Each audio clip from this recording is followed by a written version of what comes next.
Alright, and lastly, this is not news actually, but basically guys, gonna be much honest with you. I wanted to make this video. Can MMO grinding, can it be fun? It's by Preach. I was outlining the video of this thing and it's been a month ago and I still didn't finish the script for that video because I'm in like a really big writer's block and Preach beat me to it and he's probably gonna have better points than me. So we're gonna check out this thing. I'm going full blinded to this. Let's see if he's gonna make the points that I would have made. I should work a little harder, shouldn't I? Alright boys, just let me get my ginger ales. That's not ginger ale brand because we don't have it in Argentina. This country sucks. Alright. The one thing that when it comes up, you go, in MMOs. And not only MMOs, but online games for literally decades now. But what if that could change? Talk about farming.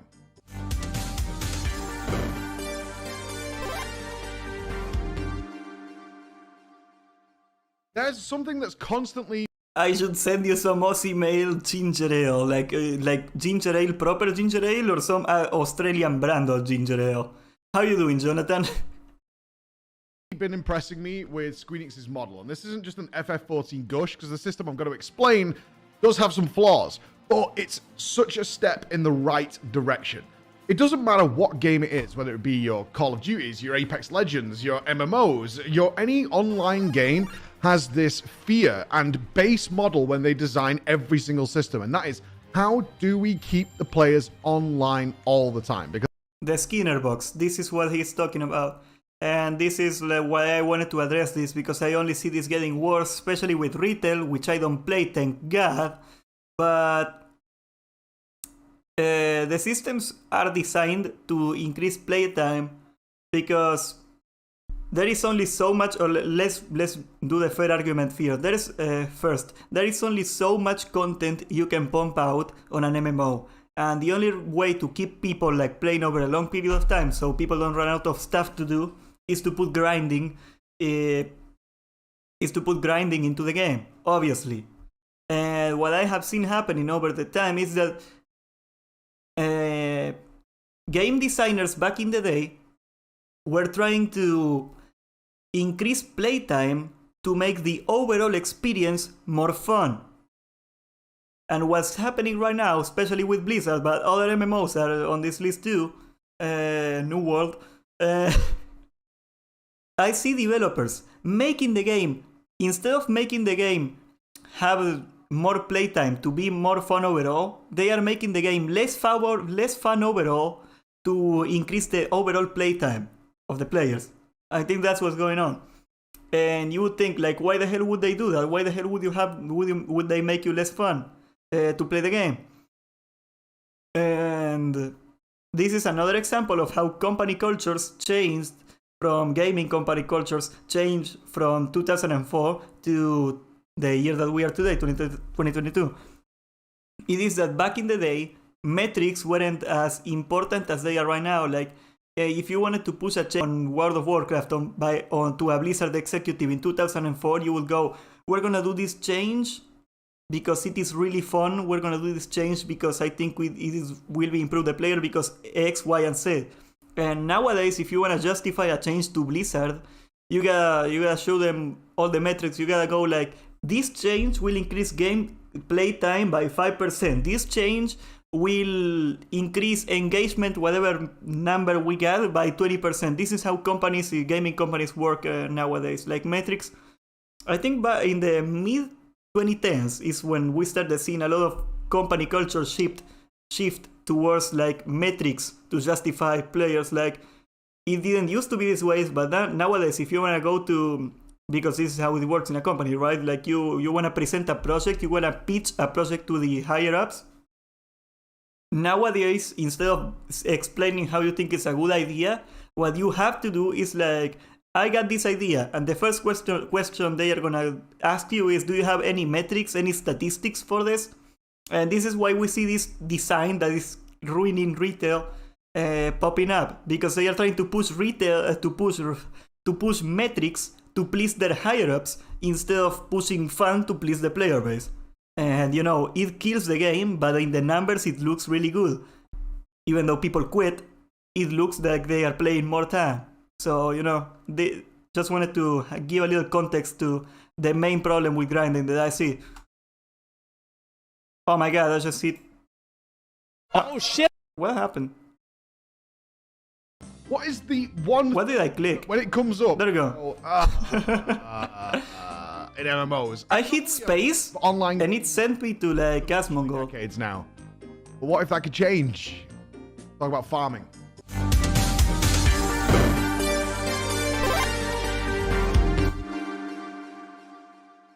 There's something that's constantly been impressing me with Squeenix's model, and this isn't just an FF14 gush, because the system I'm going to explain does have some flaws, but it's such a step in the right direction. It doesn't matter what game it is, whether it be your Call of Duties, your Apex Legends, your MMOs, any online game has this. The Asmongold algorithm is so strong, he gets you to play the games, to play his videos without you consenting to it. Yeah. I did that, I swear, dude. I swear, I hit space, and I had a video of him on the... You cannot see it. I had a video of him here, and it put that video in my browser. I hit fucking space. I don't know, man. Fear and base model when they design every single system, and that is, how do we keep the players online all the time? Because if they have this complete fear that if you're not playing their game, you're not spending money with them, and you're playing something else, and you're spending money with those guys, right? Yeah, that's it. So pretty much what... when we're talking about farming, you've seen every system under the book at this point. You've seen prestige levels, honor levels, reputation levels, and they're usually in some way gated, or they're made really, really long to keep you grinding the same thing over and over. But there's two elements of it. One is the way you, what the reward is and how you get it, so those would be the levels. And then there's two is the gameplay involved with actually doing it. And typically, this falls into the category of just playing the same thing over and over and over and over again, regardless of how fun that system might actually be. And it doesn't matter, because as long as you're playing it, you're doing it all the time. You're playing their game. That's it. So even if you come down to like, I don't know, I've done this, something like the Burning Crusade Classic, which many people will be playing right now, and you're after that Spell Strike gear, you might be farming fire elementals for hours and hours and hours. And I spent like 12 to 14 hours grinding out motes of fire. And then I had to go. I don't think I mind that too much. Because first of all, it is like part of the professions system. Even though, most people just farm the gold and then buy the materials. I think that's the most common thing. But I don't know, like this kind of grind, first of all, it is not nearly as long as it would take you to get your double legendaries or something like that. At least I don't think so. Like, how long should it take you to get your... Yeah, probably for the entire Spell Strike set, it probably would like take you 20 hours of farming. You're good at it. But like you can see right away, you can comprehend the grind, and you can know what you're pushing for exactly. You need this many modes of fire, you need this many cloth, and so on and so forth. And this is nowhere near like the systems we got today, into which we gotta play into 7 different systems. You gotta grind your Azerite, you gotta... I'm one expansion late to this, right? You gotta grind to your whatever artifact power we got in this expansion, because I don't fucking know, thank God. I think it is corruptions. You gotta get then your reputations, and you gotta grind 7 systems in parallel. When you're grinding your set for TBC, you grind the materials and you're done. Or maybe if you really wanna go far into it, you gotta level your professions. Most people just grind the gold and buy it, obviously. But like, I don't know, I think it's even like more malicious when you have to like do it in parallel with other systems at the same time. At least here you need fire, you get the fire, you're done. Going to do the same with some other motes in order to eventually build this one set of gear. And you will say, I felt really accomplished when I did it, but for me at least, and I think more and more people fall into this category every single day, is that you need to turn your brain off from it. Because what you're actually physically doing is really boring. You're just grinding, you're waiting for mobs to spawn, you're killing them, they're not too difficult, then you're waiting for the next one, killing it, not too difficult, and this is where we turn. You're trying to kill the bots that are stealing your items, then a horde of 3 horde come to kill you because you kill one of them, and then an entire turf war is going on in Shadow Moon Valley. And then you go to a Chinese site and you buy the gold and you're done. To YouTube, we turn to Twitch, we turn to Netflix, we turn to whatever it might be to try and distract our brain from the fact that what we're doing is an incredibly monotonous process. And the same exists across tons of other games where you're just like, right, I need to... Recently, a good example would be my kids got into Plants vs. Zombies. And I thought, that's cool, they can do some shooting with some people. That game is pretty short. But then they started to discover, like, the hidden characters. They started to learn about the goals that were in the game. And what did they turn into? Really endless grinds, where they had to wait for certain events to happen, and then they had to grind out, like, 50 PvP matches. I mean, like, back in the day, when did this game come out? 2010? Like, I remember it. Like, I played it, and I went for, like... Because this is a solid game, by the way, if you want to play something. But it lasted me, like, 2 days, and I was done because I finished it. I don't know, like, do people even grind those things? Like, a lot of people? I think that's tedious. Like, this game cannot outlive 2 days of gameplay, alright? Like, this game is solid, but it's not to play for your life. To earn X amount of crystals, and those crystals can then open a chest, which then leads you into something else where you can then get one chest reward. Then you need to wait for the event to come back, and it can take months.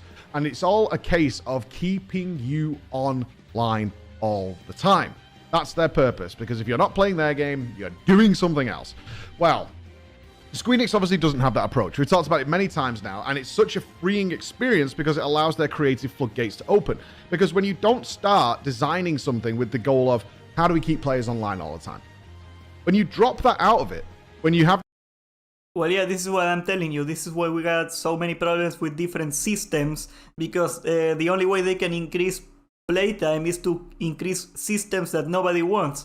Titan forging, which got removed, thank God, and Azerite power or corruptions or whatever we got here. Those systems were not introduced to make playing more fun. They were introduced to make you play more, period.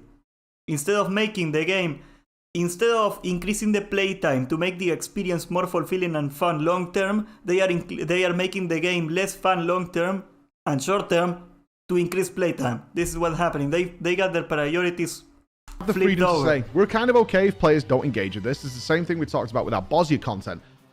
And we just make it fun. People will play it if they enjoy it, and if they don't enjoy it, they're not going to play it, and that's okay. They'll play something else, but we'll have the confidence that they'll come back for what they do enjoy when we update that, and we update the game very regularly. And so that whatever they enjoy will likely come back later, and they'll resubscribe then, they'll come back for a month or two, or they'll leave, and then they'll come back again. And we're happy with that model, because that's worked out for us so far, and as we can see, it's a slow burn that has risen FF14 to the levels it's at now. Now, I encountered one of these systems. I am not that much into Final Fantasy XIV story at all, but I'm pretty sure like Final Fantasy XIV, when it came out originally, it was like a huge failure. It was like embarrassing how bad it was. Like, it got better over time. I should look into that. It's not a new system. I want to be totally clear on that. I want to be so fundamentally clear. This system is not new, and it's not perfect, but Jesus Christ, is it a step in the right direction. And I want to talk about treasure maps. So I didn't know these existed. I have now played Final Fantasy for about 800 hours. I had no idea this system existed. I have now completed the MSQ. I finished Endwalker. Don't worry, our videos are coming on that. I've been in Germany for 3 weeks, working 16-hour days. So bear with me as we get back into the swing. What's going on in Germany? What are the treasure maps? So I know for a lot of our FF14 viewers, you'll know what these are, but I also saw a lot of people in the chat, and this is what happens when you're not forced, and this content is not mandatory, who, one, didn't know about it, two, thought it was probably useless, and three, did know about it, but didn't understand that the rewards were actually really good. So, what is... Yes, apparently the original Final Fantasy XIV was a failure. They shut it down and they relaunched it with A Realm Reborn. It's even part of the story, actually. Like, what, is it part of the lore that the game sucked? That would have been so funny. It's to do with professions. So when I say professions to you, certainly as MMO gamers and our WoW audience, what do you think of in terms of getting difficult and hard supplies? Right? When you need those raw materials that are really tough. Well, the first thing you're going to think of is, oh, I probably need to farm something like Onyxia to get Onyxia scales to make Onyxia hide cloaks. I need to farm elementals and elemental plateau. I need to grind out a reputation over a series of time because it's probably time gated. Or something along those lines in order to access a vendor who can then sell things. Or perhaps there's a random vendor that suddenly appears if I wear a magical cloak in the case of Najatar. or I need to do some sort of raid boss, like Thok the Bloodthirsty, in order to get something from that, so I can then bring it in. But some sort of long grind, right? And it'll be the same for those of you who PvP and FPS games. It's like, okay, well, I need to get prestige level 30, then I will get some sort of gun upgrade, or I need to frag somebody with like 50 grenades, and then I'll get some sort of grenade upgrade, or something along those lines, where you're just like, okay, I'm presented with this thing, and I can almost mathematically calculate when I'll get it. And that's the grind. I can turn my brain off, I can go at it, I'm just going to go into this game, sometimes even to the point of scuffing. Just wanna add to this, like, I get his point that grind shouldn't always be like some mindless chore, but I don't think it is innately bad to have some, again, caveat, some mindless chores, especially for the older player base. Like, there's a lot of dads out there that just like chilling, and I do this a lot, actually. Like, I sometimes I don't have a lot of time to play on a day, and I will be like, I just want to turn my brain off, blast some stream, some songs, some podcasts, whatever I'm watching at the moment, and just get a few mobs killed. Like, Vanilla Plus leveling is a great example of this.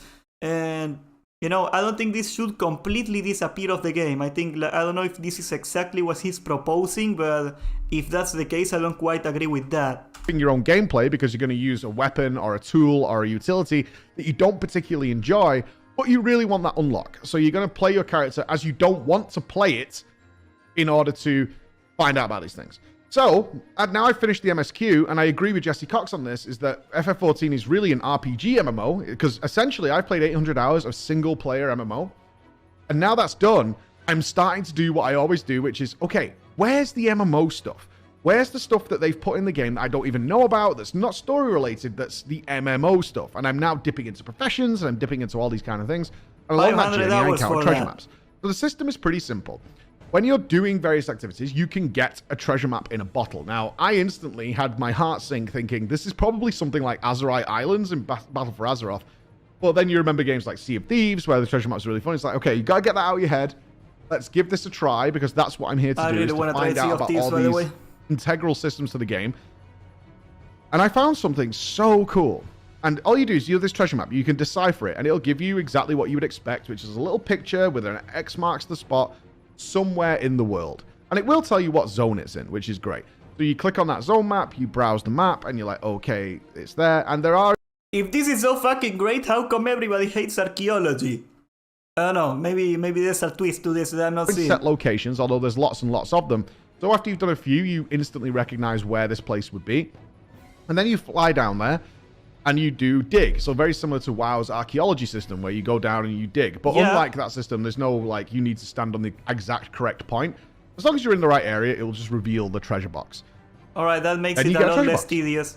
Like, archaeology in WoW could have worked so well if they didn't make it so, like, you gotta fly 20 minutes to get one little node, and then you gotta fly 20 minutes again to get one little node, and you gotta do this 1,000 fucking times. Probably, like, a lot more than 1,000, probably 10,000 times, until you get your fucking archaeology leveled up.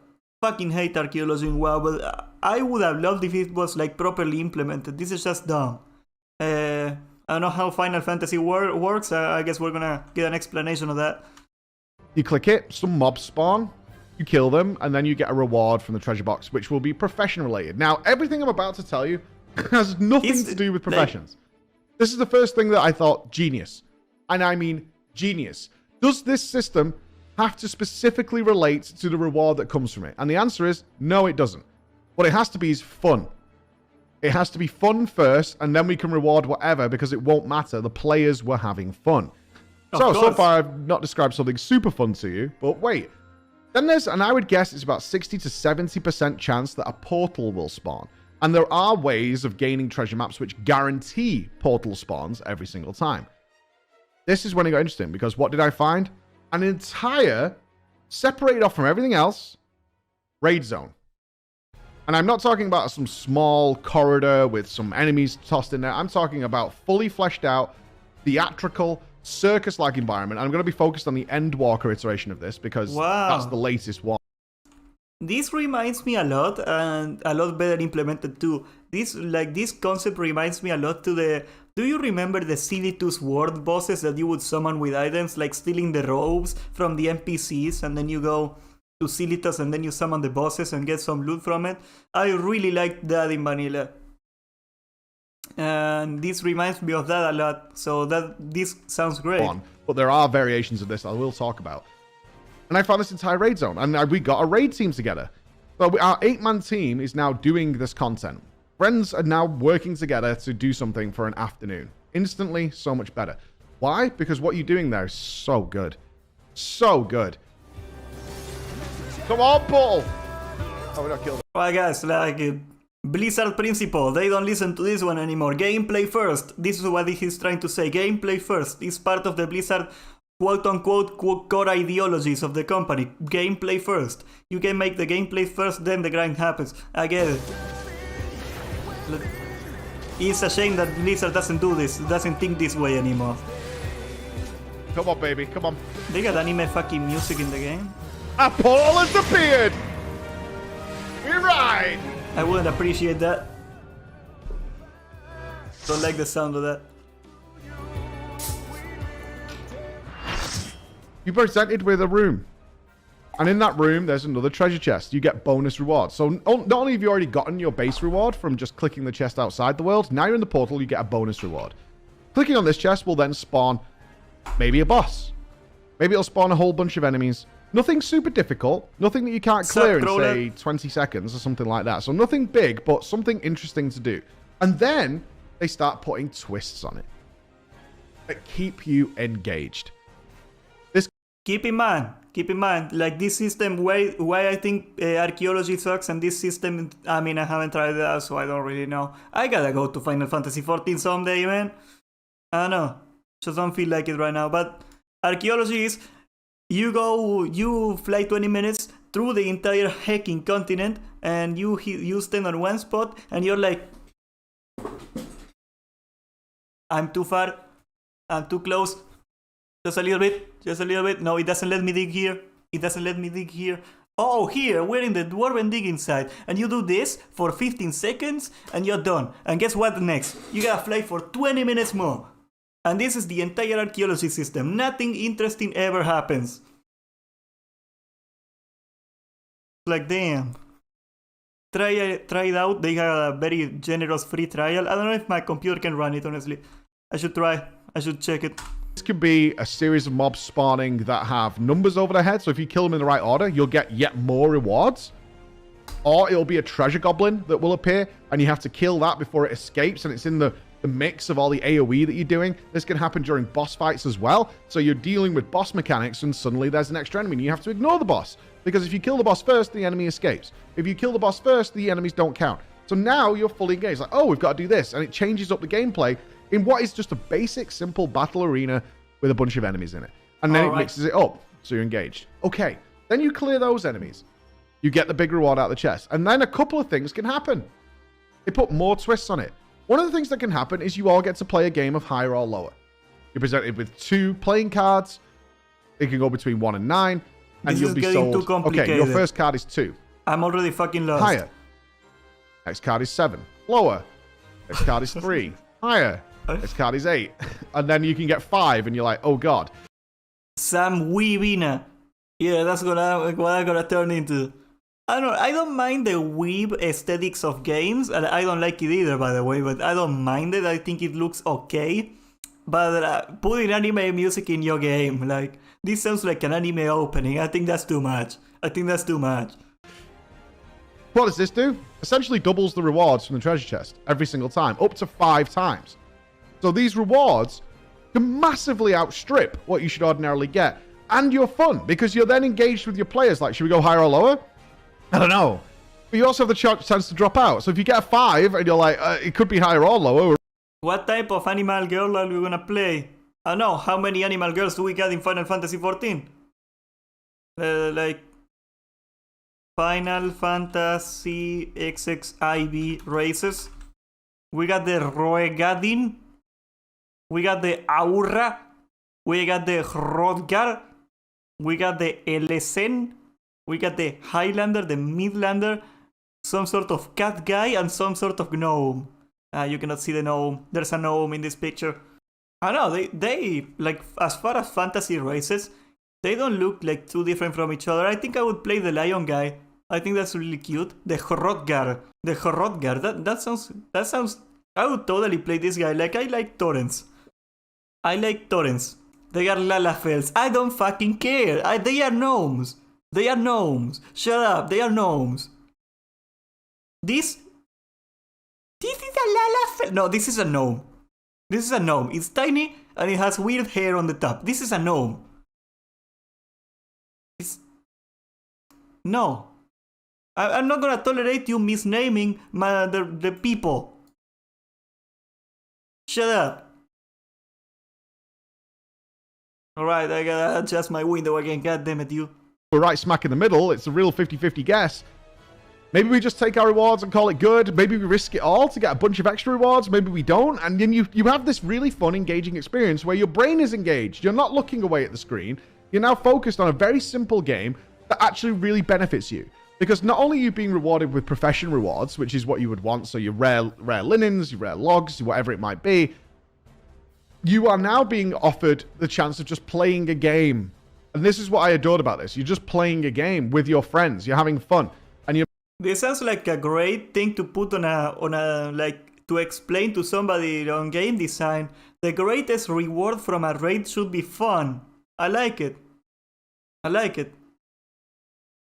Making decisions, you're thinking about it, you're trying to risk it and do all these kind of things. It's just a game of higher or lower. It's nothing complicated. But if you do it right, you get showered in rewards. And these rewards include not just profession mats, but tons and tons of gil, which is the money in the game. But also, as always, similar to what I said in Bosnia, you're passively acquiring the currency to furnish all your alts or even your main character. Yeah, this is one thing that I really wish, like, this is another great point. I should totally play Final Fantasy. He's getting me sold on it. God damn it, you preach. God damn it, do you get me sold on it? But, like, I always thought, like, you should make some residual gold from raiding, and yeah, you get, like... Do you get, like, 80 gold divided by 40 players when you kill Onyxia? Oh my god. Well, like, for real, you should get some okay-ish gold for raiding, like, or doing dungeons or whatever. Like, why shouldn't you? Like, why should all the gold in the game be printed by grinding mobs outside of raids and whatnot? Like, people want to do the raids. People don't want to spend, like, hours after hours grinding for gold to pay for consumables. Wouldn't it be fine? Wouldn't it be good if, like, you could partially pay for your consumables just by raiding? Like, I don't know, like, and I think, like, even back then it was a lot easier to do that because they had, like, if you were like a guild, and this is the problem, by the way, like, this is what they should change on it. Guilds will, in Molten Core or other raids, when you kill mobs, trash mobs, they drop trade items that have some value that you can sell on the auction house. Great. The problem is that the guild takes it because, of course, it's for materials on the guild. I think and people are not going to like this because I know the controversy of personal loot, and I agree personal loot sucks, but I think some of those items should be like group loot forced no matter what. They should be like white items that nobody can, that the guilds cannot hoard. Just to pay for consumables and whatnot. Like, why should you be expected to farm gold all day? I get it, you should be forced to farm some gold to pay for consumables because, you know, preparing for a raid is part of the game, it's fun, it makes the game more interesting. But goddamn, why shouldn't raiders get some gold? They are doing a lot more effort than the average player that's just sitting and grinding mobs anyway. Like, why not reward that? This is like the fun part of the game. And this is what he's explaining, I think. Like, you get some gil from doing this stuff, which, you know, I think it's a great idea. Characters, if you want to, in raid level gear. So you're just passively gearing up other characters at the same time. That's just something you don't even think about. And then I played for one afternoon.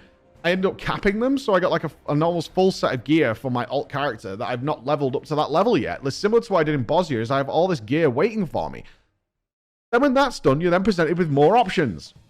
Right or left. Simple. And I love how simple they keep it, because when you're with a bunch of gamers, Simple works super well. Do we go right or do we go left?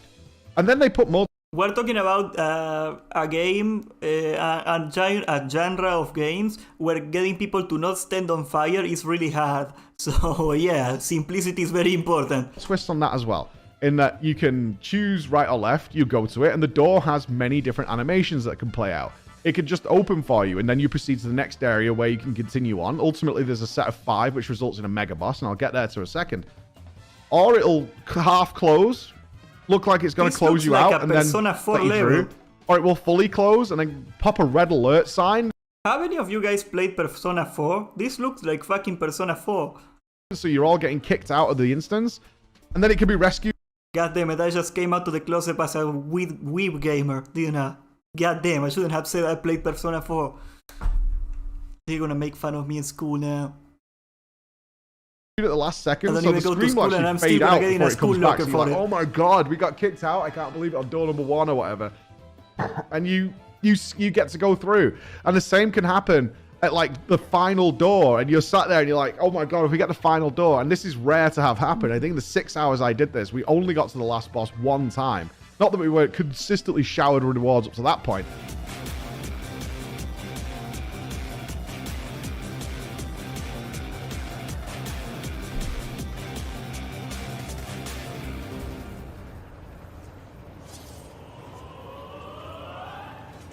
I like that sound design. They should put that more often. The little suspense thing.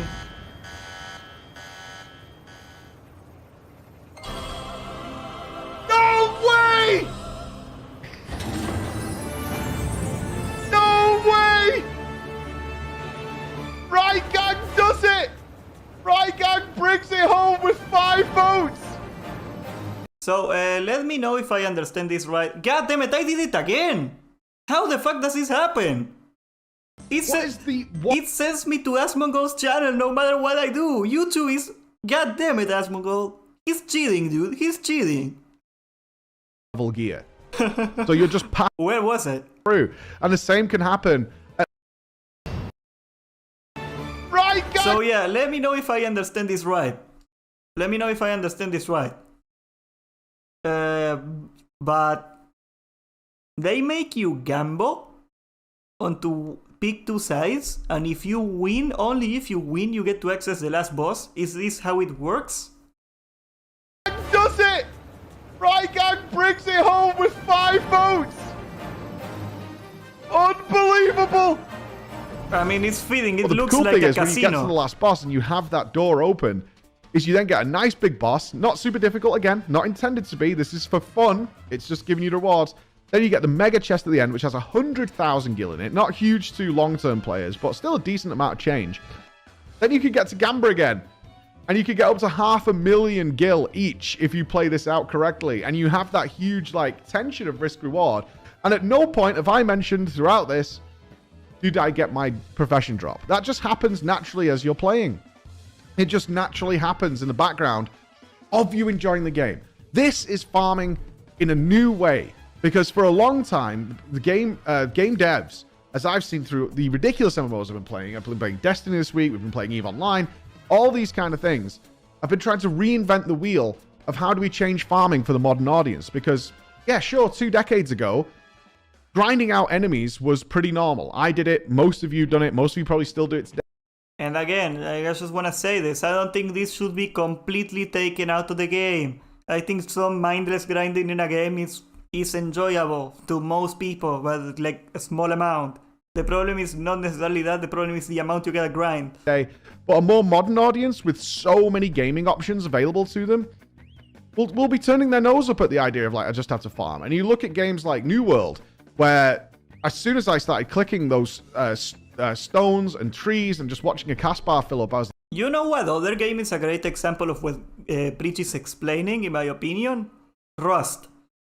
Like, yeah, there is mindless grinding going on with the mining and stuff, that granted. But, like, if you want to get gear in Rust, and this is grinding because you gotta do this a lot of times, so if you want to get gear in Rust, you gotta climb on top of a water tank and get shot at by 7,000 people, risk your life, do like a parkour puzzle, and make it to the top and get the gear. Like, it's really exciting to go get gear in Rust. It's really fun, it's really engaging.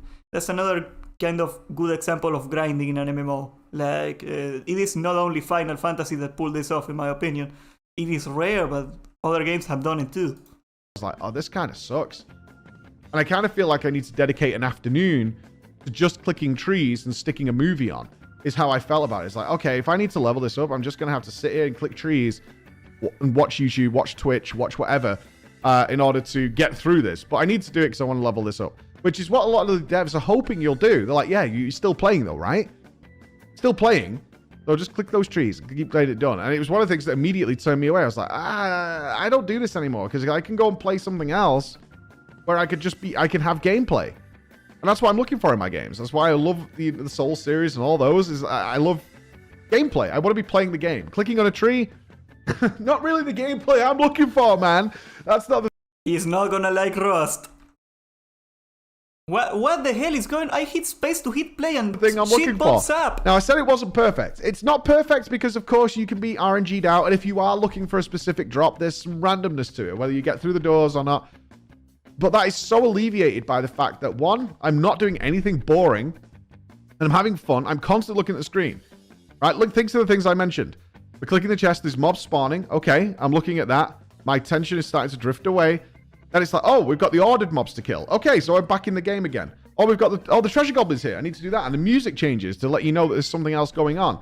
Then we have to pick the door. Okay, right or left. And then the higher or lower spawn. It's like, okay, I'm invested here. All the time, I'm being drawn back into having fun and engaging. That's what I loved about this system. It had nothing to do with like, oh, you're after, say, a certain rare piece of hide, a certain piece of leather, a certain piece of iron ingots or something. So let's go and farm 50 iron deposits to see whether that thing drops. This has nothing to do with that.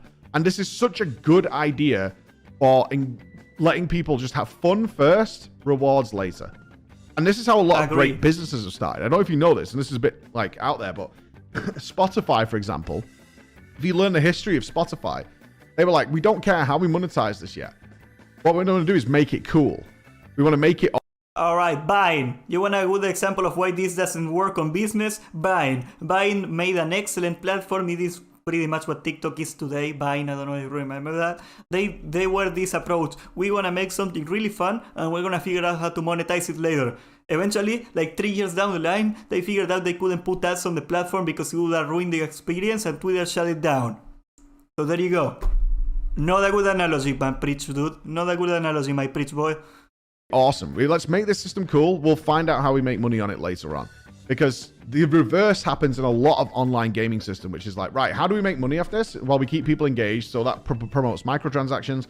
It makes our monthly active users look better. And again, this isn't just a WoW thing. This is like nearly every game. And FF14 still has this. I've just dipped my foot into professions overall, and I just started doing botany, which is like, okay, you go and click trees. They've made it a bit better by providing you spells and combos, and I haven't finished it out yet, so I want to see where it goes.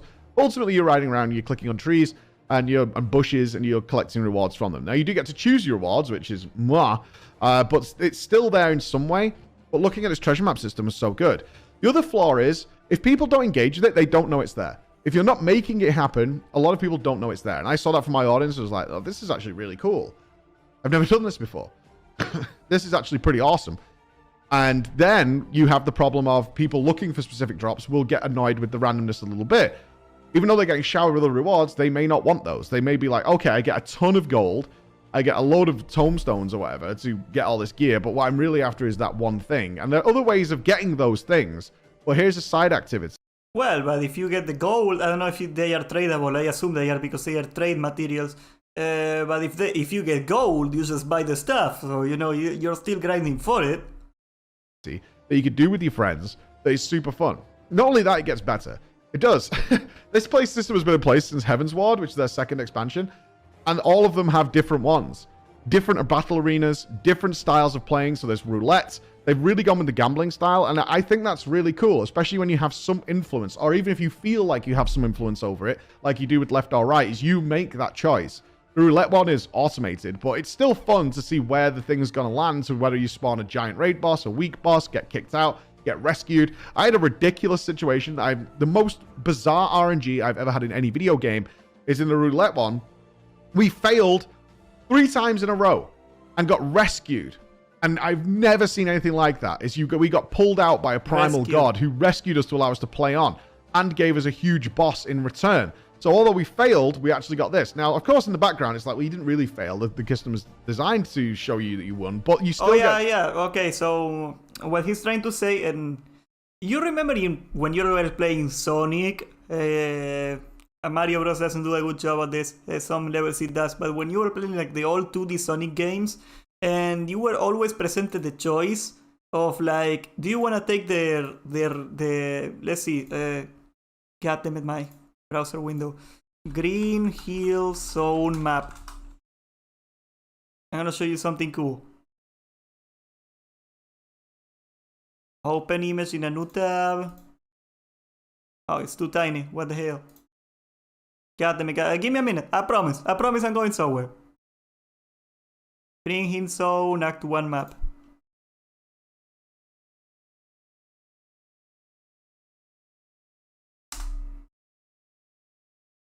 Alright. Can you see it on stream? Yeah, kinda you can. You see this? You see how every time you're crossing a place in Sonic in the game, you're presented a choice. Do I want to go up or do I want to drop down and go through the floor level? You're always presented with an option of what to do. And it doesn't necessarily change what you do in the game. It doesn't change. It will not impact, usually the top level is a little easier. But it doesn't change the result you get from playing if you choose to go through this road or this down road. But just being presented to make a choice at all, like, really benefits you. Like, it really makes it more fun. And it also adds replay value, which I appreciate. And this is what Preach is presenting. Like, yeah, it sounds like silly. You're presented with left or right, and it doesn't really, in the grand scheme of things, it doesn't change what happens. But just being presented the choice, it has some suspense to it. Like, if you're in the Discord with your buddies, there's also like people saying, go left, go left, go left. And there's other going, go right, go right, go right. And you click on it, everybody's like, oh, we got it, you got it. And it sounds silly, but like having those kind of moments, if you, this should be another video on its own. Like, if you could design raids, if you could design content to make it hype on Discord, to, you know, the Ragnarok skill when everybody's like, that viral video where everybody's like, oh my god, we kill it, holy fuck, here comes the pain. If they could design the game to make people spurg out on Discord constantly, that would be like so much fun. And I think this is what they are trying to do with the design, like so far what Preach is explaining. Like, they are trying to make it so like people are talking to each other on like Discord, on in the game, on the chat or whatever, and they are going like, is he gonna pick the right one? And everybody's like, oh, is he gonna get it? Is he gonna get it? Oh, you know? I think that's cool. Like, it sounds silly, but a huge part of the fun is interacting with the people. I always say that the main part of the fun. That response, like, oh my god, we got kicked out on the second go. Rescued? We're back in the game. Oh god, we failed again. Rescued? We're back in. What is going on? And having that visceral emotional reaction to farming. And let's remember that what we're doing here. We're farming profession mats. I've never had that in my life. I've never had that in my life. Come on, one more. We've lost the last 2 rounds. You can't make us lose 3 in a row. Oh my god, blasting the anime music is killing me.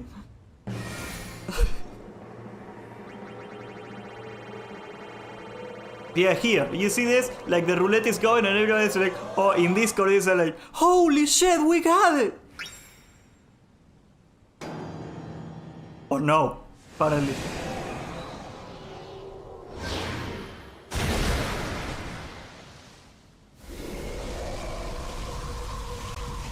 Is that a seahorse? A giant seahorse? I think that's a giant seahorse. What's in God's name? What? And now it's a fruit basket. How? Holy shit! It's even called a basket. Secret Chaos, basket. baby. That's cute. And That's it's really such a cute. good step in the right direction. It's such a step in the right direction. And another piece of the puzzle for why when you design systems without thinking, how do we just keep the player online all the time? It frees you up to just get wild and get wacky with it. And I really hope this is something that other game devs take into account, because I want to do them a lot more. Whereas when I'm farming, I'm just like, at least for me, and you guys probably feel the same in most cases, it's just like, oh my God. I've got to go, if I can't play right now, I've got to go and farm elementals. I've had that conversation. I've got to go and do fishing. I've got to go, I need potions, I need flasks, I need food. I have to go and farm chimeras or whatever it might be. So I can't PvP with you right now. I can't do some dungeons with you. And again, like, just to add up to this, like, for the third time, like having some kind of slope, another argument for having a tiny bit of no mind grinding into the game. It makes for better content when you wanna, like, talk to the chat. I do that a lot. That's why I like Vanilla Plus. I just sit on there and I just hit mobs and I'm talking to you guys all day, and that's all I do. And you know, like, and you may be saying, why would they cater the game to content creators? Very easily. If your game makes bad content, no matter how good the game is, it's gonna always be small, because nobody's gonna want nobody's gonna find it, because there's no YouTube videos about it. And a great example of this, I think, is Kenshi. I think Kenshi is a terrible game to stream, and it's one of my favorite games of all time, and I would never stream it because it's fucking boring. But yeah, you should put some design into... You shouldn't compromise the entire game for it, but you should try to design the game to be more fun to stream, like to be easy to make content from, because that's gonna make your game grow. With you. What game would you not stream? Kenshi. Let me type it. Great game, terrible content. But if you don't know what it is, give it a shot. It's great. Right now, I have to go and stand and do fishing. And it's not a case of I even want to do it. I need to do it in order to do the gameplay later. And that's where the big difference came from me. So I really wanted to just talk about the system, is how impressed I am and how much I feel this is in such a step in the right direction. Is to one, okay, it's profession related. Does the system involved in farming it need to be profession related? No. Okay. Do we need people to feel like they have to do this? No.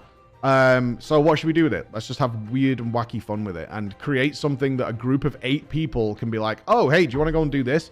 Whereas, even how many activities do you actually do large scale with your friends in MMOs or anything right now? And the problem is that if you're in a situation in WoW, a lot of the times, like even TBC, like I'm not just shitting on retail when I talk about this. If you want to get something out of normal Shadow Labs, for example, and everybody's like and everybody's past normals, like everybody is out getting normals and don't need anything from it.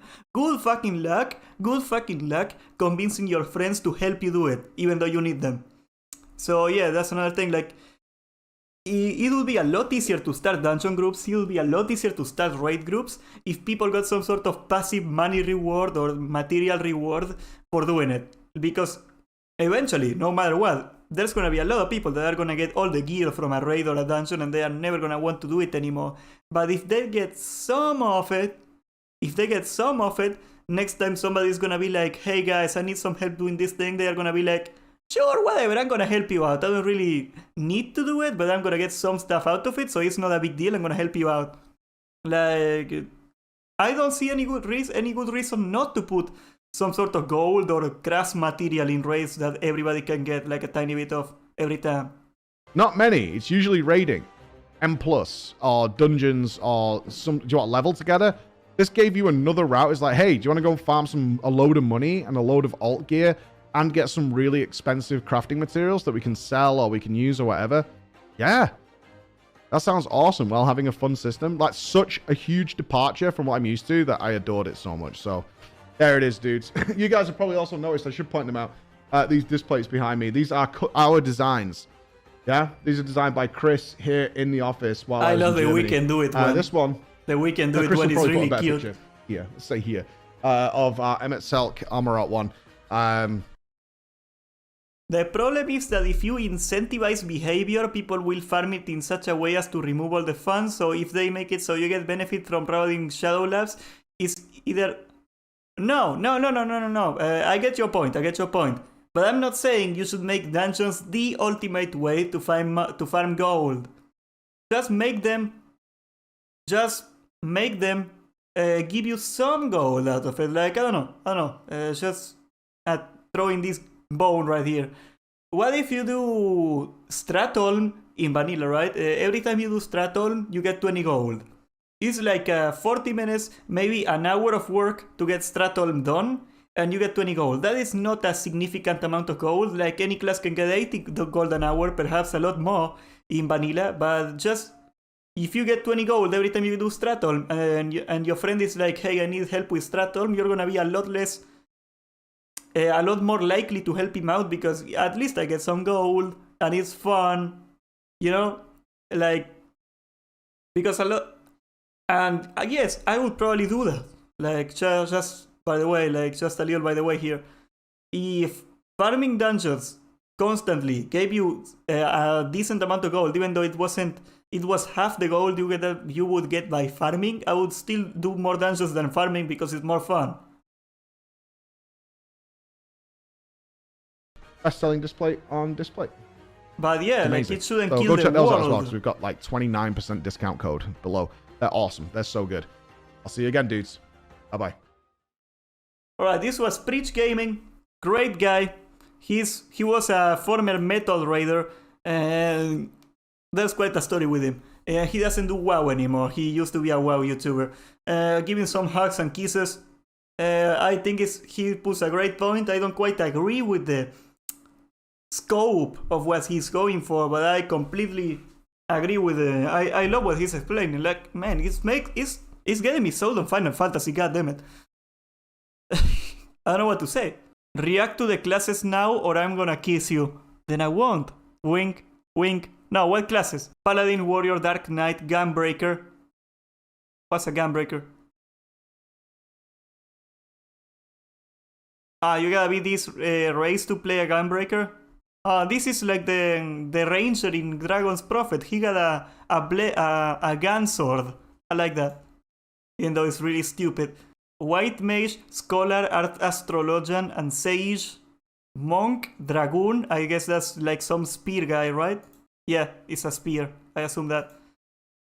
I think I will play a Dragoon. I like spears. I think they are really cool, underrated weapons. I got hammers, but I'm not a hammer guy myself. Thanks for watching. If you like this video, please subscribe and hit the notification bell, for we got a lot more coming. If you wanna support the channel, check out our merch in the description down below, and above all, behave and have a great day, homeboys.